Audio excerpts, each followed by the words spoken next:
अस्सलामुअलैकुम स्टूडेंट्स। आज हमारे पास चैप्टर 19 है, मैट्रिक्स एंड इट डिटर्मिनेट्स। ठीक है, इंट्रोडक्शन मैं दे रही हूँ। आज ये समझ लें कि हमारा जो चैप्टर 19 स्टार्ट हो रहा है, न्यू चैप्टर स्टार्ट हो रहा है, तो इंट्रोडक्शन लाजमी है कि आपको समझ में आए कि मैट्रिक्स होता क्या है। ठीक है, मैट्रिक्स देख लें कि ये जो होता है ये मैथ्स की फील्ड है। ठीक है, अच्छा इसमें जो है आप समझ लें कि as a column and row wise, ठीक है, किसी भी चीज़ को आप इसको शो कर सकते हैं। इसके अलावा जो है ये लीनियर अलजेब्रिक है, ये लीनियर अलजेब्रिक है, लीनियर अलजेब्रा। ठीक है, इसके अलावा जो इसके यूजेस हैं ये बिजनेस में इस्तेमाल होता है। ठीक है, फिजिक्स में, इंजीनियरिंग में, ठीक है, ये आपके समझ लें कि फिजिक्स में इस्तेमाल हो जाएगा, बिजनेस में इस्तेमाल होगा, कंप्यूटर में इस्तेमाल होगा। अच्छा इसको जो है समझ लें कि इसको सॉल्व करने का ये होता है कि इसमें रॉज एंड कॉलम्स होते हैं। ठीक है, अच्छा इसको जो है रेक्टेंगुलर और वर्टिकल कॉलम और रॉ इसमें मौजूद होंगे। ठीक है, इसकी शक्ल कैसे होगी कि हमारे पास समझ लें कि एक कोई भी जो है मैट्रिक्स है। ठीक है, इस तरीके से आप ये कह लें कि 4 6 2 2 2 1 1 3 0। ठीक है, ये हमारे पास एक मैट्रिक्स है। अब देखिए इसमें रॉज एंड कॉलम, देखिए मेन जो इसका होता है कि आपके पास एक लार्ज ब्रैकेट होती है और इसमें रॉज एंड कॉलम होते हैं।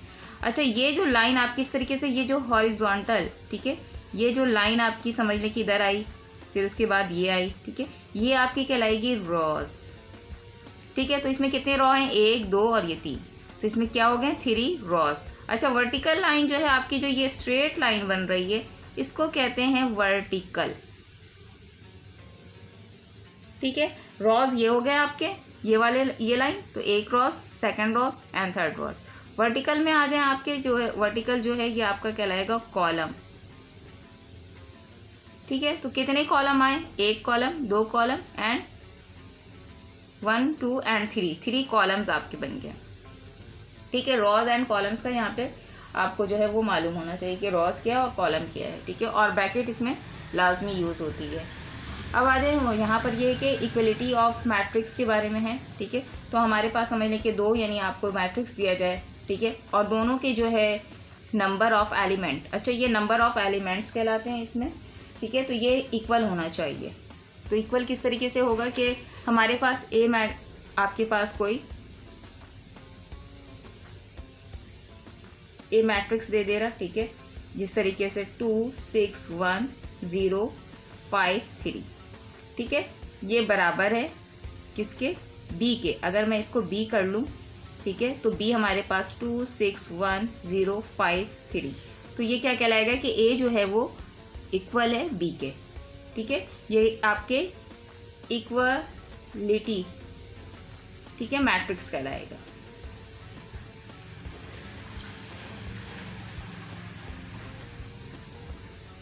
अब आ जाएं टाइप्स ऑफ मैट्रिक्स पे आ जाए। रॉज एंड कॉलम तो मैं आपको बता चुकी हूँ कि यानी रॉ और कॉलम जो है वो किस तरीके से होते हैं। ठीक है, अब आइए हमारे पास जो है इसका है रेक्टेंगुलर मैट्रिक्स। रेक्टेंगुलर मैट्रिक्स समझ लें कि इसमें ये होगा कि इक्वल नहीं होंगे नंबर, इसमें रॉज की तादाद जो है वो इक्वल होगी आपके, तो रेक्टेंगुलर जो है ये मैट्रिक्स कहलाएगा। जैसे कि column is called rectangular matrix in which number of rows is not equal to number of column. ठीक है, इसमें ये होगा कि एक मैट्रिक्स जो है वो कॉलम के लिहाज से या रॉ के लिहाज से जो है वो इक्वल नहीं होगी। अब आ जाए स्क्वायर मैट्रिक्स। स्क्वायर मैट्रिक्स आपके जो होता है, स्क्वायर मैट्रिक्स में आपके समझ लें कि एलिमेंट्स जो हैं इसके, ठीक है, विच नंबर जो हैं इसके मैट्रिक्स के, वो रॉस और कॉलम दोनों इक्वल होना चाहिए। अगर मैं यहाँ पे 1 इस्तेमाल कर लूँ, 3 इस्तेमाल कर लूँ और यहाँ 1, तो 2 और 4, देखें number of Ross and column equal है, तो यहाँ पे ये क्या कहलाएगा, स्क्वायर मैट्रिक्स। अच्छा अगर हमारे पास और भी यानी 3 नंबर का हो, इस तरीके से कि 9 9 1 3 5 8 1 2 5 6, तो इसमें देखिए नंबर जो है इसमें इसके एलिमेंट्स के, यहाँ पे देखिए रॉस की तादाद 1 2 3 और कॉलम भी जो है वो आपके समझ लें कि 1 2 3 आ रहे हैं, तो ये आप कह सकते हैं कि ये स्क्वायर मैट्रिक्स है। उसके बाद आ जाए ज़ीरो या नल मैट्रिक्स। ज़ीरो या आप कह लें नल मैट्रिक्स। अच्छा, इसमें जो है सारे एलिमेंट जो हैं वो आपके ज़ीरो ही आएंगे, ठीक है। वो आपके इस तरीके से हो, इस तरह हो, या यूं करके आपको जो है एक कॉलम दे दिया जाए, ठीक है। तो ये आपके समझ लें कि ये नल मैट्रिक्स ही कहलाएंगे। अच्छा, डायगोनल्स मैट्रिक्स ये होता है कि डायगोनल्स मैट्रिक्स में आ जाए।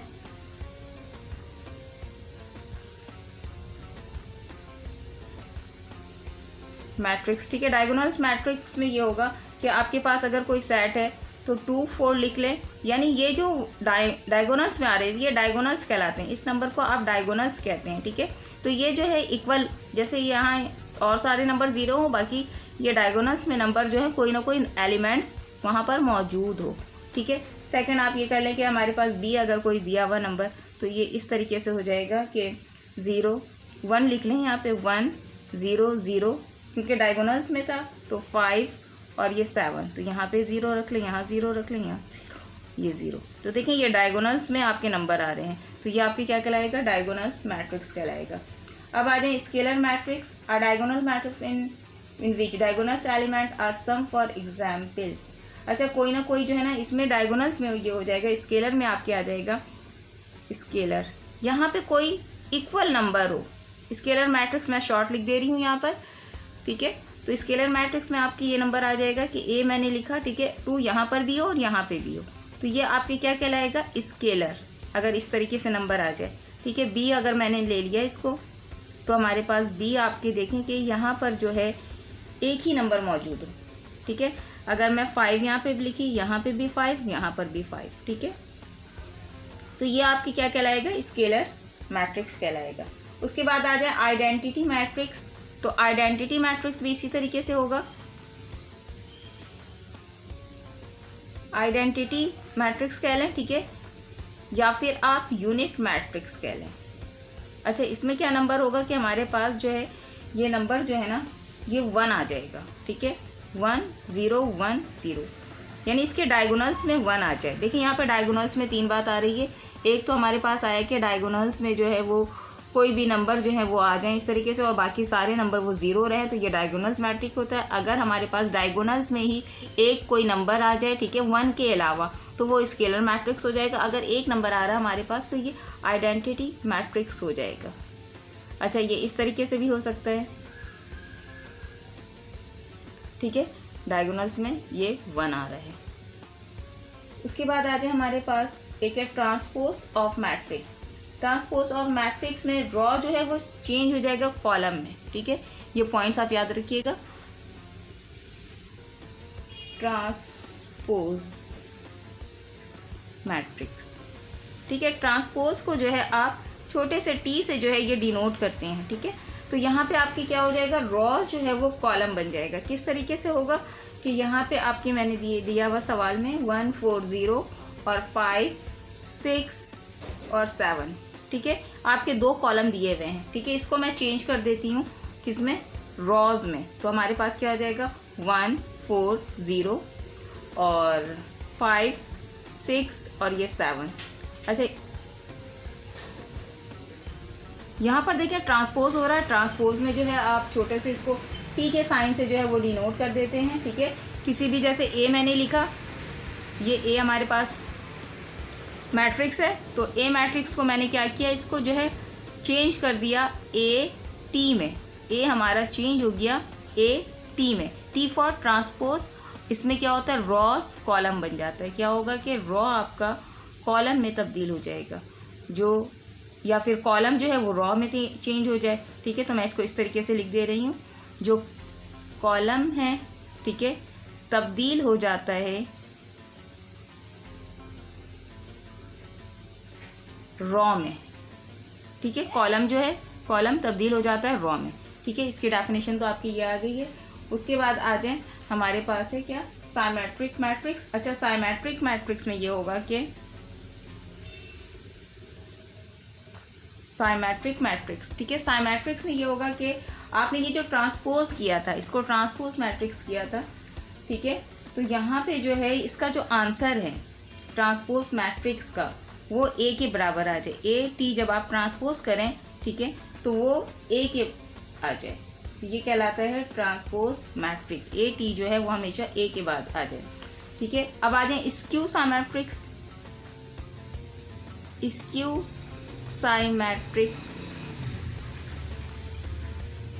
साइमेट्रिक मैट्रिक्स, ठीक है ना। तो इसमें क्या होगा कि ए ट्रांसपोज जो कर रहे थे उसका आंसर माइनस ए के बराबर आना चाहिए, ठीक है। तो सब यानी अगर हमारे पास सवाल कोई भी दिया होगा तो उसको आप क्या कीजिएगा कि माइनस में जो है वो चेंज कर लीजिएगा। जब आप ट्रांसपोज करेंगे तो माइनस में तब्दील कर लेंगे, ठीक है। सारे नंबर के साथ जो है आपको माइनस लगाना है। चले एक एग्जाम्पल जो है मैं इसको बता दे रही हूँ। यहाँ पर एग्जाम्पल हमारे पास समझ लें कि इस तरीके से एक सवाल हमारे पास ए दिया गया है 0 -3 -4 3 0 -7 4 7 0, ठीक है। अब हमें साइमेट्रिक्स में चेंज करना है, तो ए का ट्रांसपोज करें आप। तो ए का जब ट्रांसपोज करेंगे, अच्छा ये ट्रांसपोज तो नहीं यहाँ पे कहेंगे, यहाँ पे समझ लें कि ये ए टी से जाहिर कर रहे हैं इसको। जब जैसे ट्रांसपोज करेंगे तो ये हमारे पास किस तरह आ जाएगा कि 0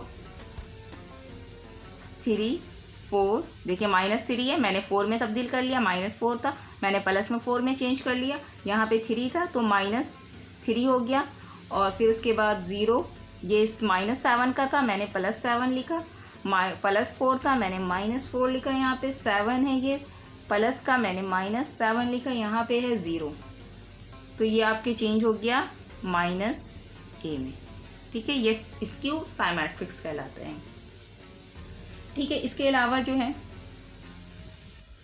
इसके बाद हमारे पास आता है कि किसी भी दो मैट्रिक्स को प्लस करने का मेथड, ठीक है, कि उसको जो है प्लस आप जो है किस तरीके से करेंगे, ऐड करेंगे या सब्ट्रैक्ट करेंगे, ठीक है। एक आता है आपके पास मल्टीप्लाई का। देखिए दोनों बहुत इंपॉर्टेंट है इसके कि आप किस तरीके से इसको प्लस कर रहे हैं और किस तरह इसको मल्टीप्लाई कर रहे हैं। तो आज हमारे पास जो है एक मैट्रिक्स दिया हुआ है, ठीक है। अब ये कहलाएगा ऐड कह लें या फिर आप सब्ट्रैक्ट कर लें, दोनों में एक ही मेथड अप्लाई करते हैं, ठीक है, मैट्रिक्स के। अच्छा यहाँ पर जो है हमारे पास जो है एक मैट्रिक्स ले लेते हैं। हमारे पास ए मैट्रिक्स मैंने ले लिया 1 4 -2 और 0 6 9 2 1 0, ठीक है। उसके बाद जो है मैं बी आपका ले रही हूँ। यहाँ पे बी मैंने एक मैट्रिक्स ले लिया। बी में हमारे पास जो वैल्यू दी गई है वो 10 2 1 4 7 9 2 1 4, ठीक है। अब हमें क्या मालूम करना है, फाइंड करना है a प्लस बी, ठीक है। a प्लस बी हमें इसको सॉल्व करना है। अच्छा देखिए इसमें थोड़ी सी जो है आपको जो है कंसंट्रेट करें, ठीक है, ज़्यादा मुश्किल तो ये नहीं है। कि देखिए यहाँ पे जो हमारे पास 1 नंबर आया हुआ है, ये 1 नंबर जो है समझ लें कि इस 10 से जो है ये प्लस हो जाएगा, तो मैं क्या लिखूँगी 1 + 10, ठीक है।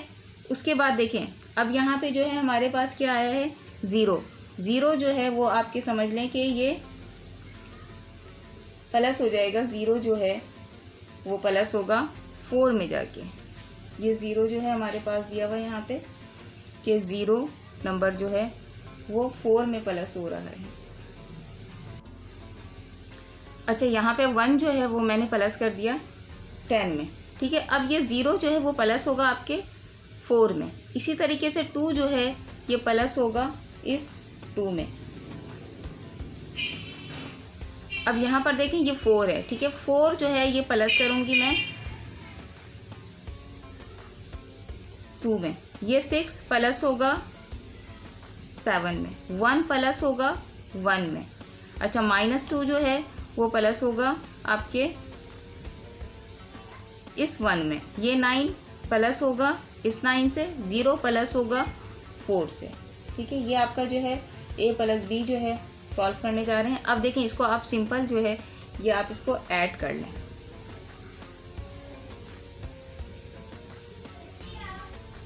तो 10 + 1 11, ठीक है।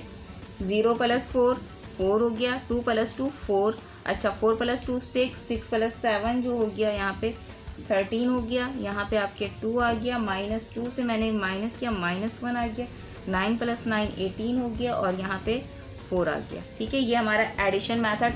अच्छा, सब्ट्रैक्शन भी जो है आप इसको जो है सब्ट्रैक्शन के लिए भी आप यही काम करेंगे। अब आ जाइए, उसके बाद है एक हमारा मल्टीप्लाई का। ठीक है, मल्टीप्लाई जो है वो किस तरीके से आप सॉल्व करेंगे। मल्टीप्लाई के लिए देखें आप,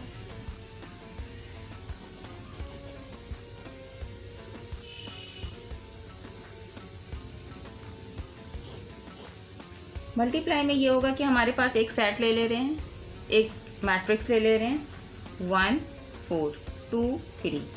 ठीक है, बी हमारे पास एक मैट्रिक्स लेते हैं, बी हमारे पास है 0 -1 6 और ये 7। अब आपको ए मल्टीप्लाई बी, ठीक है, या आप सिंपल ए बी भी कह सकते हैं, ये मालूम करना है। ठीक है, आ जाइए, ए बी मालूम करते हैं, मल्टीप्लाई करते हैं इसको। ए बी का आप पहले सवाल लिख लें, 1 2 3 4।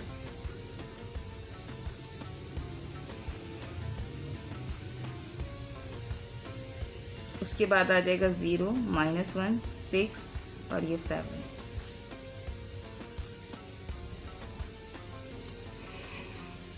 अच्छा, ए बी देखें यहाँ पे, इस 1 से जो है आप इसको मल्टीप्लाई करेंगे, 1 से जो है ये 0 मल्टीप्लाई हो जाएगा। ठीक है, उसके बाद प्लस, अब इस 2 से जो है इस 6 को मल्टीप्लाई करना है, 2 से इस 6 को मल्टीप्लाई करना है। ठीक है, यहाँ पे मैंने लिख लिया।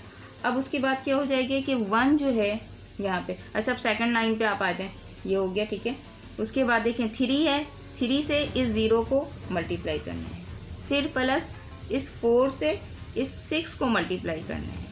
उसके बाद अब आप दूसरी साइड पे आ जाएं यहाँ पर। ठीक है, तो ये 1 है और ये -1 है, तो 1 से मल्टीप्लाई करना है -1 को, प्लस 2 मल्टीप्लाई हो जाएगा 7 से। इसी तरीके से 3 से मल्टीप्लाई कर देंगे इसको, -1 को, ये नंबर इस तरह मल्टीप्लाई होगा। उसके बाद प्लस 4 से मल्टीप्लाई हो जाएगा ये 7। तो हमारे पास जो है वो आंसर क्या आ जाएगा कि आप इसको मल्टीप्लाई कीजिए।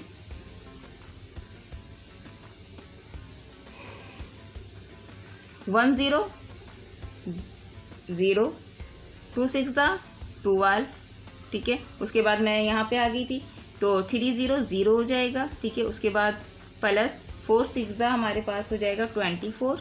अब यहाँ पे जो है ये -1 हो गया, प्लस 2 7 14, -3 प्लस 4 7 28। ठीक है, अब इसको आप फाइंड आउट कर लें, समझ लें कि इसको मल्टीप्लाई कर लें ए बी। तो 0 प्लस इसको प्लस कीजिए, तो हमारे पास क्या आ जाएगा 12। 14 से माइनस कर लें, यहाँ से 24 आ जाएगा, ये हमारे पास 13 आ गया, ये 25 आ गया।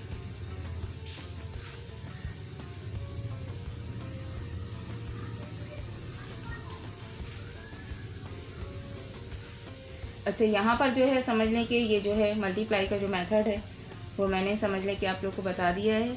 इसके अलावा और मैट्रिक्स में जो सवाल होंगे, ठीक है, वो एक्सरसाइज में आपको मिल जाएंगे। ठीक है, ये समझ लें कि इंट्रोडक्शन था मैट्रिक्स के हवाले से, और सवाल तो मैं सॉल्व कर रही हूँ, ठीक है, एक्सरसाइज में। बाकी वो आप एक्सरसाइज में जाके आपको सॉल्यूशन जो है इसका मिल जाएगा, और बाकी एक्सप्लेनेशन भी वहीं पे। ठीक है, अल्लाह हाफिज़।